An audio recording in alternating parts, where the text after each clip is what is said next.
لا نسمع من الأمم المتحدة ومن المجتمع الدولي سوى الإدانات والتصريحات الإعلامية والشعور بالقلق. ووجدك عائلا فأغنى. Yemenis in the capital of Sana'a are demonstrating against international forces. الله أكبر. الموت لأمريكا، الموت لإسرائيل، اللعنة على اليهود، النصر للإسلام. إلى باب مكتب الأمم الإنسانية، مكتب الأمم المتحدة لنعريها. These guys are just walking from Friday prayers towards the UN building where they are protesting the blockade that's been in place here in Yemen for the last few years. They're asking for the UN's help in terms of lifting that blockade because they're saying that this is preventing the fuel and the aid that is necessary for Yemeni people to survive from coming into the country. For 6 years, Yemen has been stuck in a bloody civil war between the Saudi-supported government forces and the Iran-backed Houthis. 200,000 people have been killed, but millions more have been pushed to the brink of starvation. Both sides have escalated the hunger crisis. While the Houthis have limited civilians' access to food aid, Saudi-led coalition forces have bombed farms, water supplies, and fishing boats. The Saudis also imposed a strict blockade on the country's air and seaports, which is having deadly impacts. Although some of these restrictions have been loosened, fuel is still tightly controlled.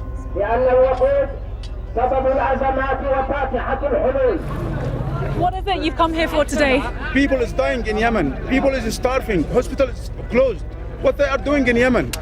They should help us. Otherwise, what are they doing in Yemen? Who do you ultimately blame for the blockade? We blamed America because if America tells Saudi Arabia, let the oil ship come to Yemen, they will go directly.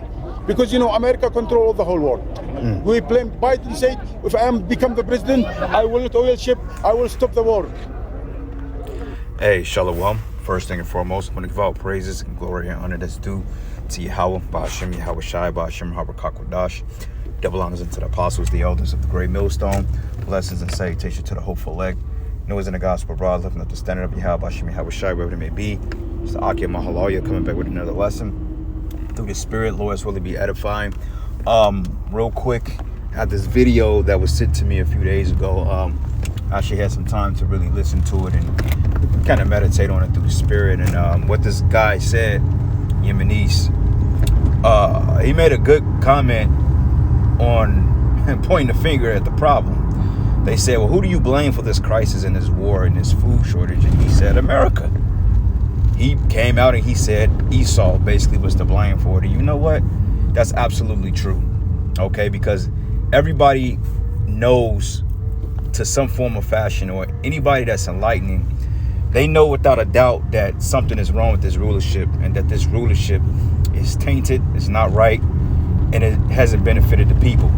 Okay? We're living in an information age now that things are readily accessible with the search of a click through a YouTube or internet algorithm. And the fact that the Israelites have been on YouTube for the past 13, 14 years, matter of fact, 2007, roughly 14 plus years.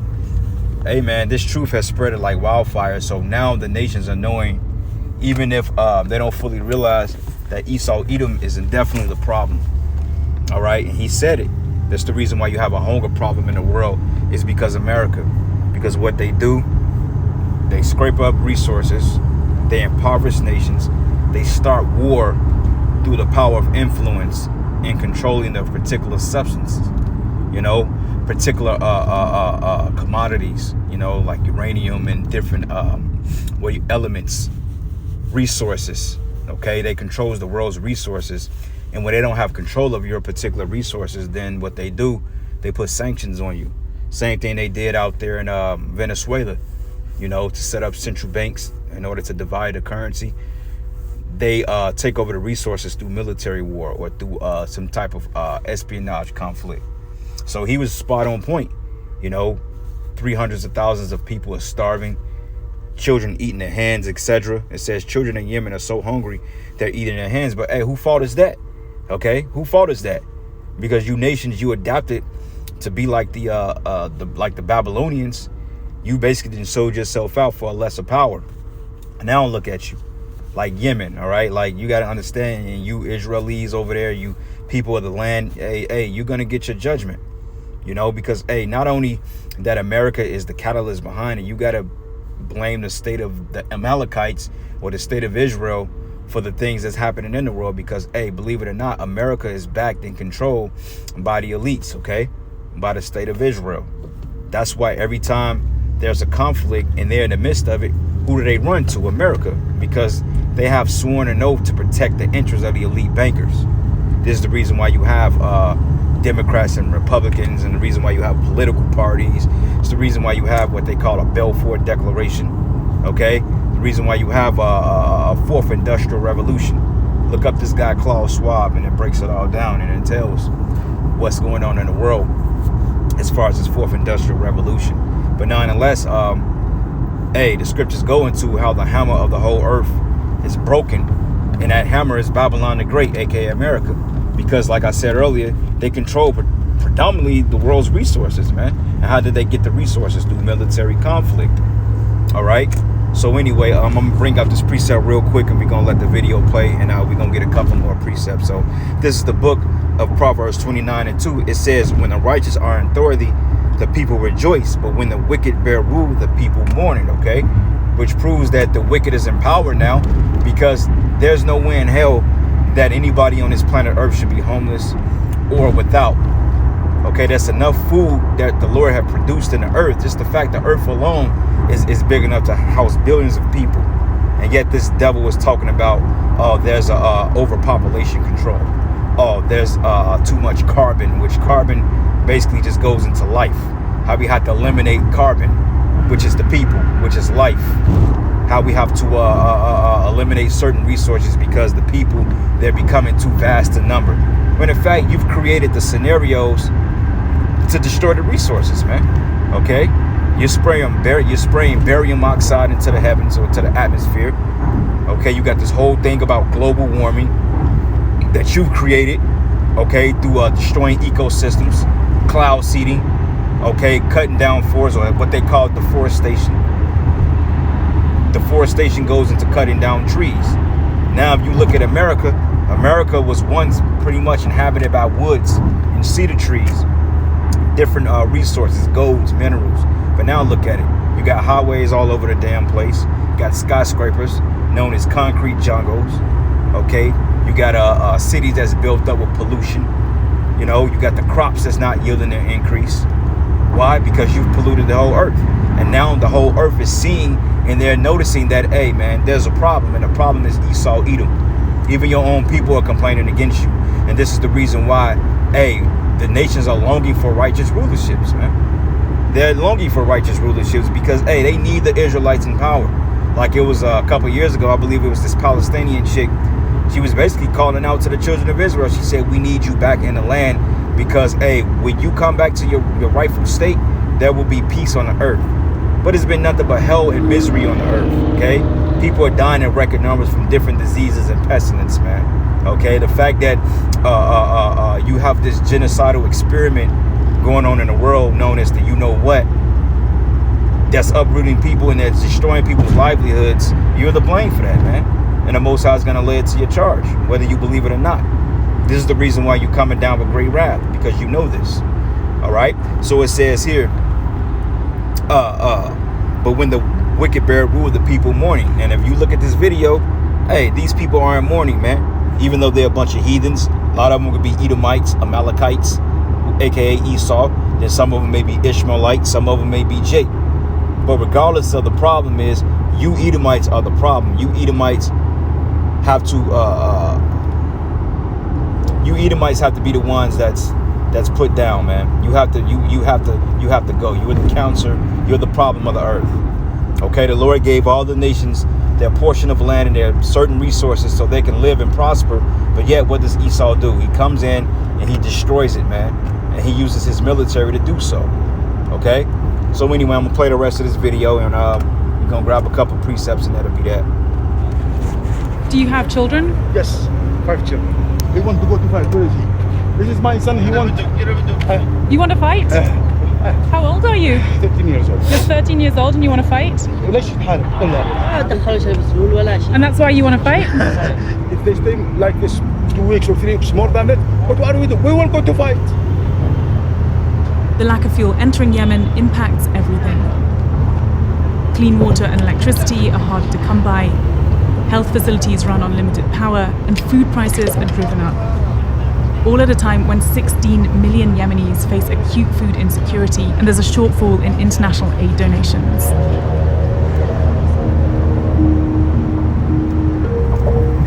This year, around 400,000 children risk death from starvation. Dr. Alam Obadi Al-Jami has worked in this malnutrition ward for the last 18 months. Right now, she's seeing more cases than ever. Why is that people are not getting the right nutrients? Sometimes the cause is maybe patients don't have the good money to keep the good health food for their children. Do you think that the war has... Hey, what's the reason for that lack of resources? Because Esau, man. Esau has come in and he has depleted the world in these different countries of their resources. Like out there in Venezuela, they said that people are breaking off chunks of their gold and silver to line up for food. So basically, Venezuela is in basically a third world country now. One of the most richest places in uranium and oil. Now look at it. Esau has capitalized on it. Okay, he has took it over, and he's made it desolate. He starved the people out, and he's taken the resources unto himself. So now people are using real money supply in Venezuela in the form of silver and gold. You know, not necessarily precious metals, but things of residuals of silver and gold to just line up and get food, because the money has been so divided. And that's what's happening in these different third world countries. You know, like India, out there, Tibet, different countries out there, Malaysia. It's a shit show, man. Okay, so what's gonna happen is that all these nations, they're gonna rise up against this devil. According to Revelation, the 17th chapter, a lot of these nations are gonna rise up and they're gonna shoot missiles on Esau. Okay, because right now, you Americans, you have bad blood with the world, you know, and it's not safe for a Babylonian or an American to really go anywhere. This is why a lot of times when you go overseas or travel abroad, you end up getting kidnapped and you're never heard from again. Why? Because your elites basically put the blame on you, because now you're the problem of short of resources. You're the problem of more energy crisis. You know, you're the problem now. Esau has totally blamed the problem on you when he's the one that was behind it. You know, so it's getting ready to be a shit show out here, man, and it's getting real bad. And this is the Lord stirring attention of these particular nations. So therefore, when they do go to war, there won't be no remorse for shooting missiles on this horde. All right, there won't be any remorse for it at all. And in fact, it's a fitting judgment, you know? So anyway, I'm gonna play a little bit more of this and we're gonna finish the precepts. Impacted the ability for people to feed their kids right? I think the war is the main cause of this problem. It must be so frustrating for you. Some children back stay here with me for three weeks and they die. It's very sad, I think. You were crying just before we came Yes, in? always. Always in my duty, I cry for the people. If the war stopped tomorrow, would this ward be emptier? It's be better than now. I hope all the war stop because we get tired. The war shows no sign of ending, and patients keep coming. Fatima was married when she was 15. When she noticed her daughter Intisar losing weight and convulsing, she brought her here.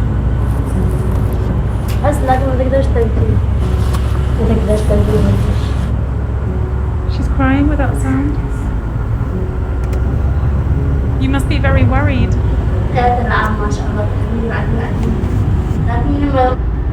Hey, and that's what happens when you are in bed with Satan, all right? I mean, at the end of the day, these people are heathens. That's their just punishment too, man, all right? Regardless on, you know, if they feel they're being persecuted. The fact that you allow Esau Edom to have his way in your lands and you didn't, you know, your government sold you out, you know, just to take all and capitalize on your work. All right, so this is the book of Habakkuk 2, and I'm going to start at verses 4. It says, behold, his soul, which is in, it says here, behold, his soul, which is lifted up, is not upright in him. Okay, and it says, but the just shall live by his faith. Yea, also because he transgressed by wine, He is a proud man, okay? He's proud. It says, neither keepeth at home, who enlarges his desires hell and his death, and cannot be satisfied, but gather unto him all nations, and heapeth it to him all people. Okay? That's the philosophies. Okay? That's the philosophies that he's conjured up, that he's promised the world under the banner of democracy, to make the world a more profitable place for all. Clean resources, fossil fuels, etc. But yet, he's hoarded all the goods for himself. Okay? Because at the end of the day, one of his main weapons of conquerage is his deceit. Okay? His sword and deceit go hand in hand. Because, hey, in order to tell a lie to deceive the world, that's a powerful tactic. And on top of that, you brandishing a sword behind that. I mean, that's a deadly combination, man. Okay? And the nations fell for it. This is why they're mad, according to Revelation, the 18th chapter. And it says here, shall not these take up parable against him, and a taunting proverb against him, and say, woe to him that increaseth that which is not his? How long? And to him that laden himself with thick clay, which that word clay goes into debt. They believe is the word ibatyat, which means thick debt or debt. Because right now, hey, if you look at the Federal Reserve, it's getting ready to go under, because the money that they're printing out without any precious metals being backed, the people are paying it back, man, at a high interest rate. So therefore, the dollar is getting ready to collapse, and who he's going to blame it on? He's going to blame it on the people. You know, like when they build up new developments, etc. You know why they go up on rents and taxes go higher? Because the people are paying for that. They're not paying for it, you paying for it. And it's the same thing with these other nations, man. They're basically paying for being taken over. All right, and it says here, should they not rise suddenly that should bite thee, and awake that should vex thee, and thou should be booties unto them? Right? Because what that kid say, he said, look, man, I want to fight. I want to go to war. Why? Because he feel he has an obligation to defend his nation against this tyranny. Okay, in which the tyranny is coming out of the vaults of the west. It says, because thou hast spoiled many nations, all the remnant of the people shall spoil thee, and because of men's blood, and for the violence of the land and of the city and all that dwell therein. But woe to him that covenant evil covenants to his house, that he may set his nest on high, that they may be delivered from the power of evil. That's Esau stealing these resources, man. Bunkers, etc. Uranium, making weapons of mass destruction. Why? Because they think that they're gonna, through their technology and their resources and their wealth, they feel through the spirit that they're gonna prevail against the second coming of Yahweh Shai. But they're not. You know, they're not. So, hey, the Lord is getting ready to do something big. And you heathens, hey, you got to pay for it too. This is part of your judgment too. You know, because you've always had a hand in taking down the children of Israel. So, in many ways, we don't feel sorry for you. But overall, Esau has to go. Okay? Esau has to go. Out of all the nations on the planet Earth, Esau, Edom is by far the worst. And he has to go.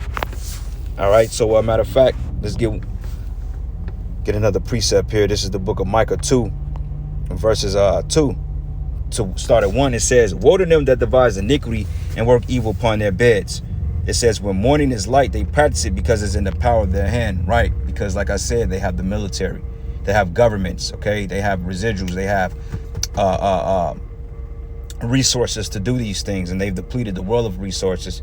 It says, and they covet fields and take them by violence, and houses and take them away, so they oppress a man in his house, even a man in his heritage, man.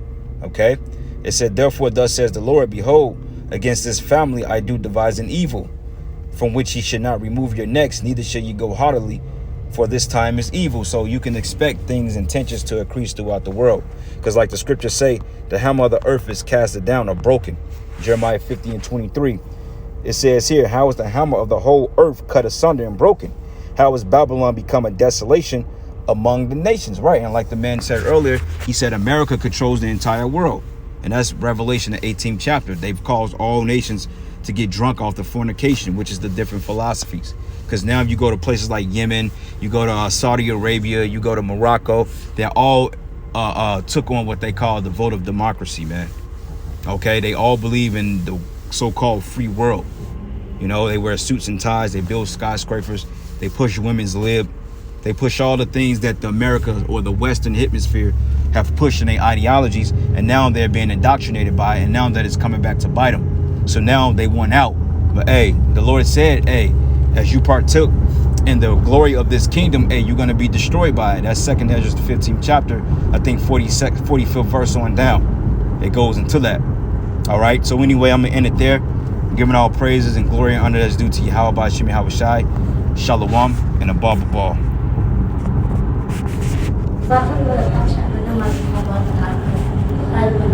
إذا توقفت عليه حتى قبلها عمرت سنة. وش السبب؟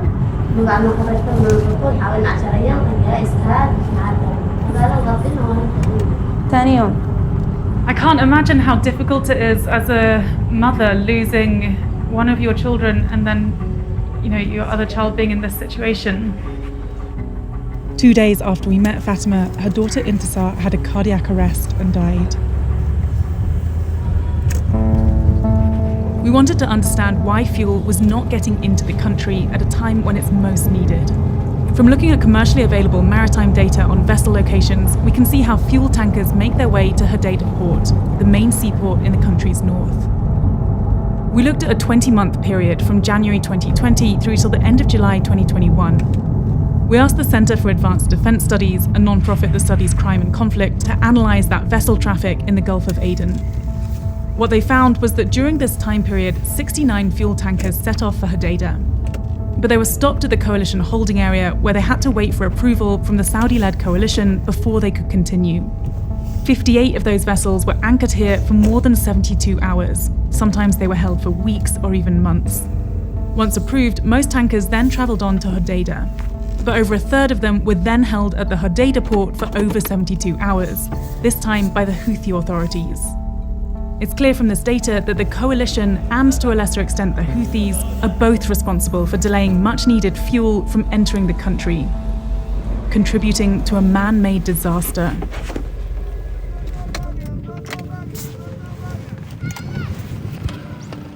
In the north, pockets of people are now living in famine-like conditions. Mariam lives with her family in a camp for displaced people, 20 miles from the nearest hospital. It's a long and expensive drive that she simply can't afford.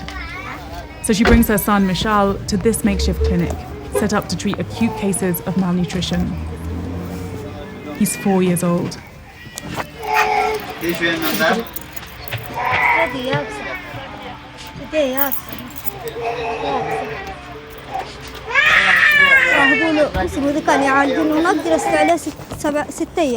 So they're giving you nutrition for him? قالوا لي سلمي له ما عنده ذيله تاتو بطاط الاسبوع يبوا له 15 ودحين تركه مدري يهبوا له مدري يا صعب علينا بعض الحين نحصلوا له حتى 10 ريال والله معانا قال له حقه من نشتري. And what's the problem with his hands? What happened? ياكلها بس نالو لما يسيل دم. Oh my gosh, it's red raw. Why is he eating his fingers? ياكلها بنفسه كذا يمسكها وياكلها لما يسيل دم. بعض الحين مراها لقدي يسيل دم من هنا من سنانه حتى ينكع مضلعه. ما احس الحين معه ولا قال ما اسوي. الحين ما راهن جاع اهم ما بهن. انا افكر بهن. A few days ago, we heard that Mishal died, just moments before his mother was able to reach the clinic.